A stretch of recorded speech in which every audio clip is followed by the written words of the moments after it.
Ilang mga pagbabago ang inanunsyo ng mga organizer ng Asian Games 2026 na gaganapin sa Japan. Kabilang na kasi para sa naturang edisyon ang mixed martial arts maging ang sport na cricket. Ang mga dapat nating malaman sa report ni Matchpoint, Millie Borja. Magde-debut ang Mixed Martial Arts o MMA sa Asian Games sa susunod na taon kapag isinagawa ang palaro sa Japan. Ayon yan sa organizer ng naturang palaro.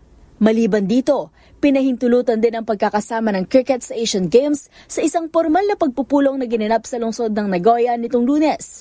Bagamat may pag-aalinlangan pa kung saan ito gaganapin. Inaasahan ng Olympic Council of Asia at ng lokal na tagapag-ayos na magpupulong sila ngayong linggo bilang bahagi ng paghahanda para sa 2026 Games na gaganapin sa Nagoya at sa mas malawak na Aichi Prefecture. Maaaring umabot sa 15,000 ang mga atletang sasali sa palaro sa September 19 hanggang October 4 sa susunod na taon, mas marami pa kaysa sa Olympics. Ayon sa OCA, ang cricket ay gaganapin sa isang lugar sa Aichi, ngunit walang tiyak na venue sa ngayon dahil wala pang stadium para sa nasabing laro. Magugunit ang nilaro ang T20 cricket sa COVID-delayed Asian Games sa China noong 2023 at inaasahang babalik ito sa Olympic program sa Los Angeles sa 2028. At yan ang mga latest updates sa mundo ng sports.